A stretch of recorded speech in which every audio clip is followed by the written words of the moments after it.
सोनल डबा. हाँ भरतीये. दे ना. हाँ भरते 2च मिनिटं. ए कलरफुल दे ना. सूर्या मला काम आहे. काम नंतर पण होईल. मुकेश बघेल वाट. गॅरेजला होऊ दे ना आज उशीर. आई उशिरा येणार. सोनल आई आली.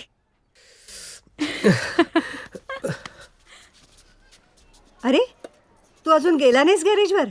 आज तू लवकर आलीस. काय? गॅरेजला चाललो आई. गॅरेजला चाललोय.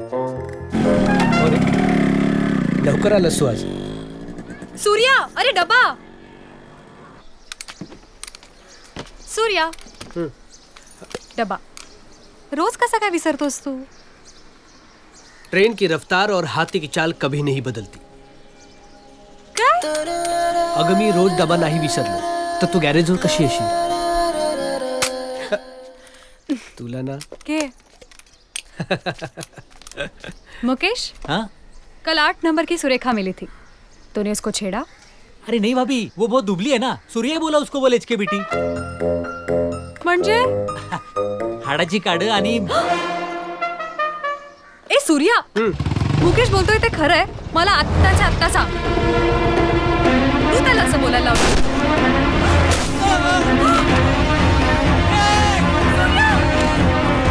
सूर्या! सूर्या!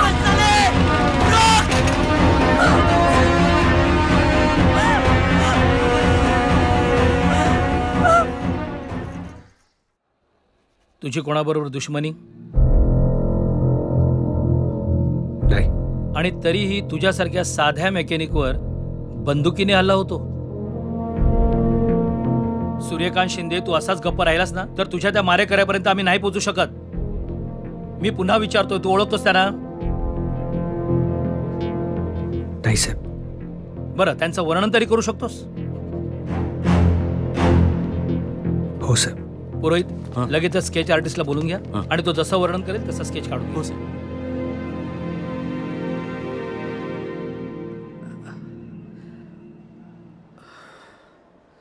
सूर्या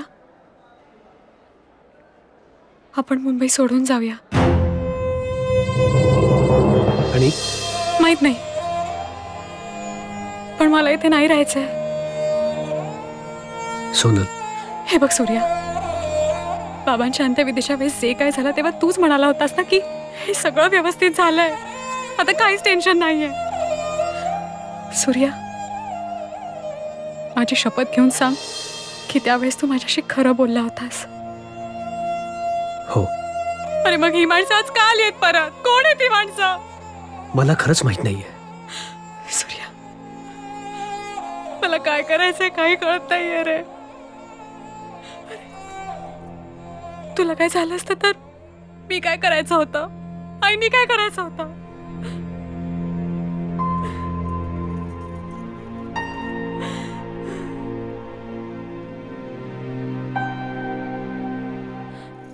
सूर्या परत असं झालं तर?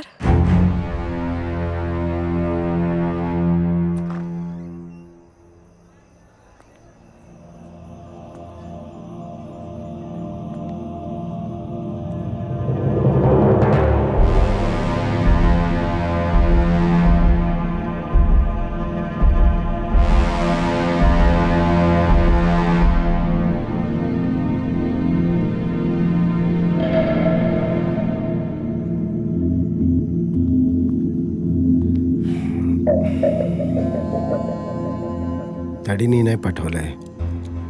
मला काळजी वाटली म्हणून मी आलोय.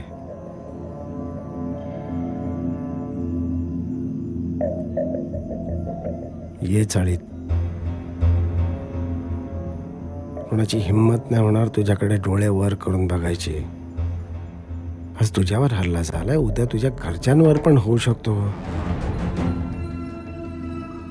तुझ्यावर झालेला हल्ला नेमीनाथच्या सांगण्यावरून पण झालेला असू शकतो.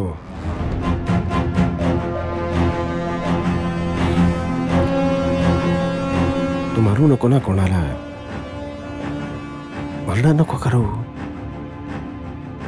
फक्त डॅडीना इलेक्शन मध्ये मदत कर बस. ये चाळीत.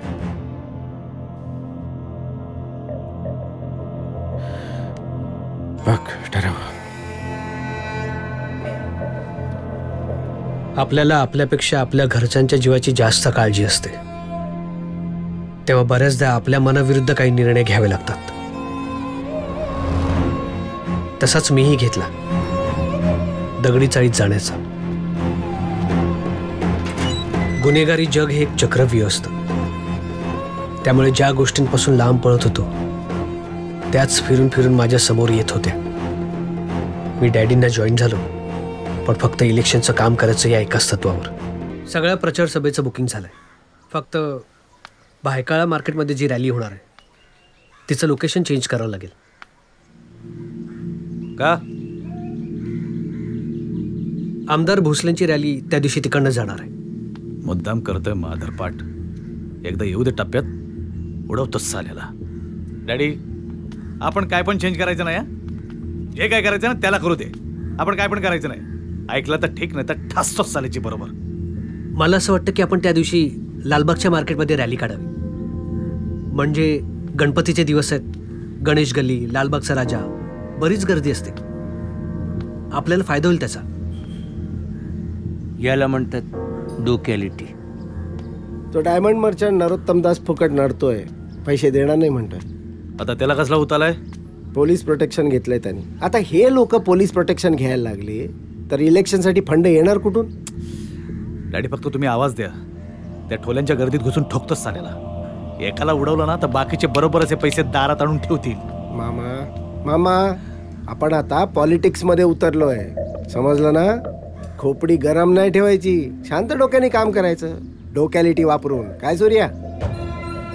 अरे, नरोत्तम दासची वसुली डॅडींच्या इलेक्शन फंड मध्येच जाणार ना, म्हणजे इलेक्शनचंच काम झालं ना. डॅडी, कानपट्टीवर घोडा लावल्याशिवाय नाही होणार आहे काम. होणार, काम होणार. सूर्या करणार, त्याच्या स्टाईलनी करणार, डॅडींसाठी करणार.